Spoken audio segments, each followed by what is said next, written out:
നാട്ടിൽ തൻ്റെ കുടുംബവും ഭാര്യയും സുരക്ഷിതമായി ജീവിക്കണമെന്ന ഒരൊറ്റ ആഗ്രഹത്തിൽ മരുഭൂമിയിലെ ചുട്ടുപൊള്ളുന്ന വെയിലിൽ ചോര നീരാക്കി പണിയെടുക്കുന്നവരാണ് ഓരോ പ്രവാസിയും.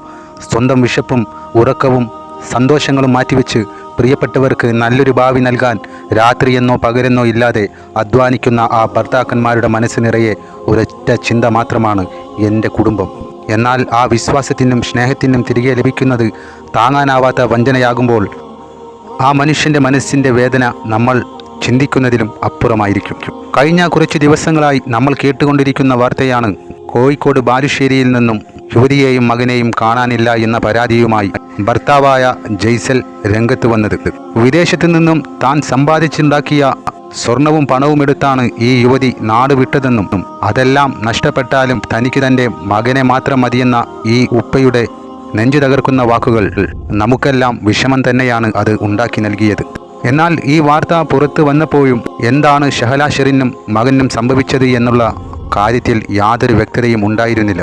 ഒട്ടേറെ പ്രവാസികളുടെ ഭാര്യമാർ ഇതുപോലെ തന്നെ കാണാതായി അന്യമതത്തിൽപ്പെട്ട പുരുഷന്മാരുടെ കൂടെയോ അർഹതയില്ലാത്ത ബന്ധങ്ങളിലേക്ക് എടുത്തുചാടി ജീവിതം നശിപ്പിച്ച കഥകൾ നമ്മൾ ഒട്ടേറെ കേട്ടതുകൊണ്ട് ഇതും അത്തരത്തിലുള്ള ഒരു വാർത്ത തന്നെയാണോ എന്നുള്ളത് ഉറപ്പിക്കുവാനുള്ള യാതൊരു തെളിവും ഈ കാര്യത്തിൽ നമുക്ക് കിട്ടിയില്ല. എന്നാൽ ഇപ്പോൾ വളരെ പ്രധാനപ്പെട്ട ഒരു കാര്യമാണ് പുറത്തു വരുന്നത്. ഷഹല ഷെറിൻ എന്ന ഈ യുവതി സ്വന്തം ഭർത്താവിൻ്റെ വിയർപ്പിൻ്റെ ഗന്ധമുള്ള അദ്ദേഹത്തിൻ്റെ അധ്വാന ഫലം കൊണ്ട് മുങ്ങിയത് ഒരു മൊബൈൽ ഷോപ്പുകാരൻ്റെ കൂടെയാണെന്നുള്ള വാർത്ത. നിരന്തരം മൊബൈൽ നന്നാക്കണം എന്നുള്ള കാര്യവുമായി ആ ഷോപ്പിലെത്തിയ യുവതിയും ഷോപ്പ് ഉടമയും അഗാധ പ്രണയത്തിലേക്ക് ഇറങ്ങിച്ചെന്നു. തനിക്ക് വേണ്ടി മരുഭൂമിയിൽ രാപ്പകലില്ലാതെ കഷ്ടപ്പെട്ട് തനിക്കും തൻ്റെ മകനും വേണ്ടി സ്വന്തം സന്തോഷങ്ങളെ മാറ്റിവെച്ച് ജീവിക്കുന്ന ജയ്സലിനെ ഓർക്കാൻ ഷഹല ഷെറിന് ആ സമയത്ത് സാധിച്ചില്ല എന്നതാണ് വാസ്തവം. ഷഹല ഷെറിൻ്റെ ഈ ചിന്തയില്ലാത്ത പ്രവൃത്തി മൂലം ഉപ്പയെ നഷ്ടപ്പെട്ടത് ഷഹല ഷെറിൻ്റെ മകന് മാത്രമല്ല, ഈ മൊബൈൽ ഷോപ്പ് ഉടമയ്ക്കും ഭാര്യയും 3 മക്കളുമുണ്ട്. ആ മക്കളുടെ അവസ്ഥയും വേദനാജനകം തന്നെ. 2 കുടുംബങ്ങളുടെ സമാധാനവും സ്വസ്ഥതയുമാണ് ഒരൊറ്റ നിമിഷം കൊണ്ട് ഇവർ കെടുത്തിയത്. ഒന്ന് ആലോചിച്ചു നോക്കൂ, എത്രയോ പ്രതീക്ഷകളോടെയും സ്വപ്നങ്ങളോടെയും പടുത്തുയർത്തിയ 2 കുടുംബ ജീവിതങ്ങളാണ് ഇന്ന് അനാഥമായിരിക്കുന്നത്. താൻ ചോര നീരാക്കി സമ്പാദിച്ചതൊക്കെ വിശ്വസിച്ചേൽപ്പിച്ച ഭർത്താവിൻ്റെ അവസ്ഥ അതിനേക്കാളും പരിതാപകരം. മരുഭൂമിയിലെ ഏകാന്തതയിൽ ആത്മവഞ്ചനയുടെ മുറിവുകൾ ഏറ്റുവാങ്ങി നാട്ടിലെത്തിയ ജയ്സൽ പറയുന്നത് ഒരു കാര്യമാണ്: എനിക്കെൻ്റെ സമ്പത്തോ ഒന്നും വേണ്ട, എനിക്കെൻ്റെ മകനെ തിരിച്ചു കിട്ടിയാൽ മതി.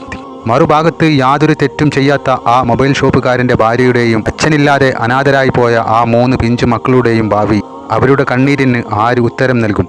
പരസ്പര വിശ്വാസത്തിലും സ്നേഹത്തിലും കെട്ടിപ്പടുക്കേണ്ട ദാമ്പത്യ ബന്ധങ്ങളെ ഇത്തരത്തിൽ വഞ്ചിക്കുമ്പോൾ അതിൽ തകരുന്നത് പലരുടെയും ജീവിതങ്ങളും സ്വപ്നങ്ങളുമാണ്. ഇങ്ങനെ ജീവന് തുല്യം സ്നേഹിച്ച ഭർത്താവിനെ വഞ്ചിച്ച് കണ്ടവൻ്റെ കൂടെ ഇറങ്ങിപ്പോയ സ്ത്രീകൾക്ക് എന്ത് സംഭവിച്ചു എന്നുള്ള കാര്യം നമ്മൾ ഒട്ടേറെ കേട്ടറിഞ്ഞതാണ്.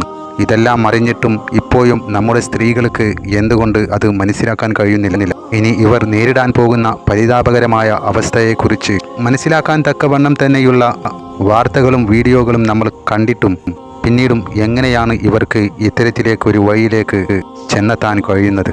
മനുഷ്യരെ വഞ്ചിക്കാം, നാടിൻ്റെ കണ്ണുവെട്ടിച്ച് ഒളിച്ചോടാം, എന്നാൽ താൽക്കാലികമായ മോഹങ്ങൾക്ക് വേണ്ടി സ്വന്തം മാനം പണയം വെച്ച് ഇറങ്ങി പുറപ്പെടുന്നവർ ഓർക്കുക, ഒരു പ്രവാസിയുടെ നെഞ്ചു പൊട്ടിയുള്ള കണ്ണീരും പ്രാർത്ഥനയും ഒരിക്കലും നിങ്ങളെ വെറുതെ വിടില്ല.